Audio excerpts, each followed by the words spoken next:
Puerto Rico's been experiencing a housing crisis, and locals are afraid it's going to end up like Hawaii, pricing them out of their own homes. But today, I'm going to show you how locals can get rich while they fix the housing crisis at the same time. And all they got to do is copy the same playbook that the big investors use. We love Puerto Rico.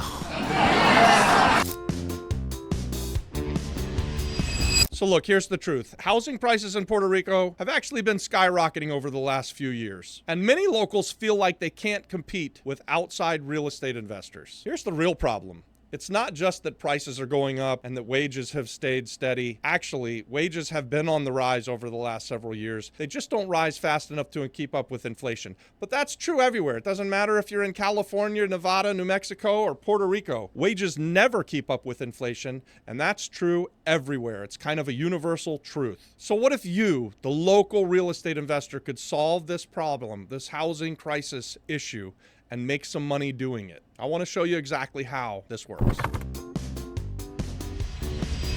The first step is to find the right property. Guys, we're value-add real estate investors, and we say it on damn near every video that we do. We believe that the deal comes first. Then you have the conversation. So find the right property. And guys, they're everywhere on the island of Puerto Rico. It doesn't matter if you're driving around a multi-million-dollar neighborhood or if you're driving around a working-class neighborhood. You're going to have nice house that needs a whole bunch of renovations. In every town on the island, in every neighborhood on the island, there is a house that's sitting there waiting to be found by a real estate investor and to be renovated and then put back on the market. And then a family can live there. Take this example. We just bought this at the foreclosure sale late last year. It had been sitting empty for like 5 or 6 years. That means nobody's using this house. It's a duplex. So 2 families could be living in this house, but it's just sitting there getting worse and worse and worse. The roof is leaking. Basically, it's a zombie house. No one could live there if they wanted to. So we buy it. My partners and I. By the way, my partners are locals. Not just one either. Adon, Joel, Noel, all locals, all real estate investors.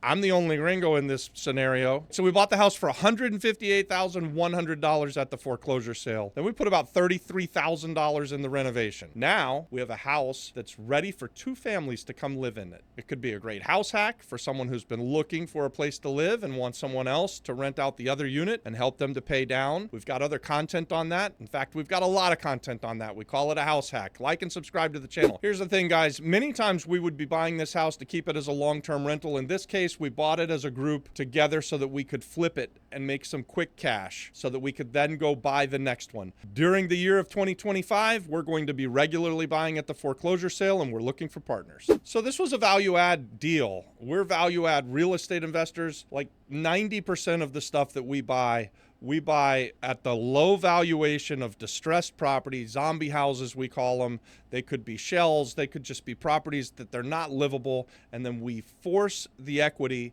by investing a whole bunch of money into them and bringing them back to life and causing them to be able to go back onto the real estate market and, 1, either be rented out to local families, or 2, be sold to local families. In this case, we'll very likely be selling this house to an FHA buyer. So this was an example of a value add flip where we forced the equity. We bought it with equity, then we added more equity by doing the renovation, and then we're going to sell it. We're going to make a chunk of money. We're going to have a bunch of happy investors and a bunch of neighbors that are happy with us as well. The second way that we often buy these properties, and keep in mind we're value add real estate investors, so we are almost always doing renovations, but we often would be looking for properties just like this, or this other one that we bought at the foreclosure sale about a year ago was actually a 4-family house, and we renovated it. We did the value add real estate investing and then kept it as a long-term rental property. It again was a foreclosure property. It had been sitting vacant for a long, long time. There was even a car in the driveway, I think, that had been abandoned there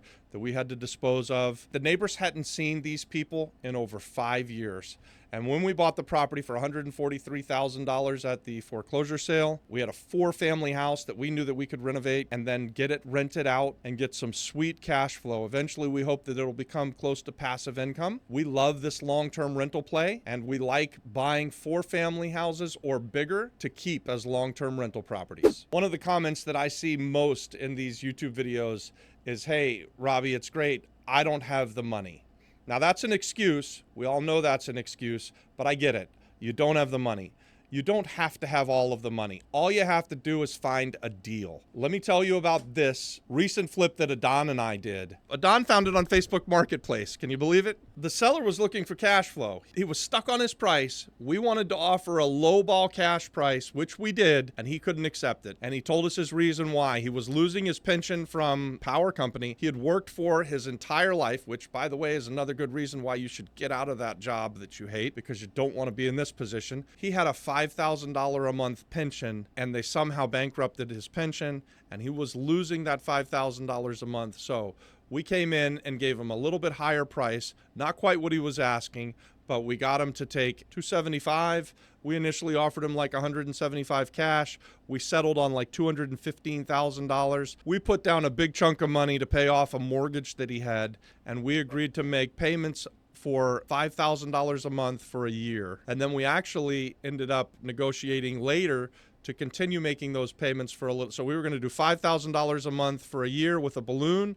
At the end of the 1 year, we started to negotiate with him. We gave him a little bit higher payment, and we kept making those payments for another 6 or 8 months until we finally paid off the property. This isn't just about flipping houses. What we're trying to do here is build long-term wealth and make an impact on the community that you invest in. And if locals start playing the same game as the big investors, buying, improving, and renting out or reselling properties, they can protect their communities and at the same time build generational wealth for their families. And if you're serious about getting started and want to become a real estate investor, join me over on School, where I teach regular, everyday, run-of-the-mill real estate investors how to invest the same way that the big corporations do it. Get off of the sidelines. Let's start taking the bull by the horns and fixing the problem yourself. Click the link in the description. Join us on School. This isn't rocket surgery, and the money's not the most important part of the deal. It's about stepping up and taking action. Real estate investing is a team sport. We want to be part of your team. We want to be a part of your real estate investing story. And Puerto Rico doesn't have to become another Hawaii. You can fix it and get rich doing it.